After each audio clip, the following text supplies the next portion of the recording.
Alam nyo guys na itong si Roel ay pinaalis niya yung mga basher o mga viewers niya sa kanyang comment section dahil nga po sa mga pambabatikos nila sa kanila ni Rachel, at yung mga love team daw ay kung yung mga ayaw daw ng love team o yung may mga gusto daw ng love team ay umalis daw sila dun sa kanilang mga video o ina-upload o live, dun daw sila pumunta sa may mga love team. So yung words na sinabi ni Roel doon ay sabi ng mga netizens, syempre aminin man natin o hindi, natamaan po ang mga taga-supporters ng love team ng Team Kalingap. At sinabi ito kay Roel na saan ka ba galing?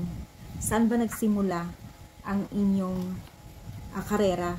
Di ba sa love team din? So, sabi ng mga netizens. So, hindi ako nagsabi niyan, mga netizens po. So, syempre, parang nasaktan siguro sila dun sa sinabi nila ni Roel sa kanila. At syempre, nasaktan din si Roel dun sa sinabi nila siguro sa kanya, kaya sinabi yun. Pero syempre, ang pinapapanigan or talagang pinupunto ng mga netizens saan ba daw siya galing at saan ba sila nagsimula ni Rachel na kanyang girlfriend, no? So, parang parang dumadami yung basher po ng dalawang mag-boyfriend girlfriend, no?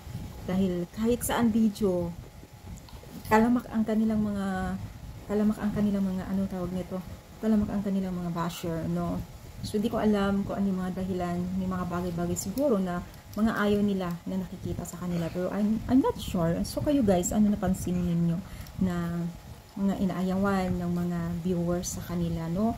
So, huwag natin sabihin na ako na naman nagsimula na ito, ha? Kasi, nagbis lang tayo sa mga gaganapan, di ba?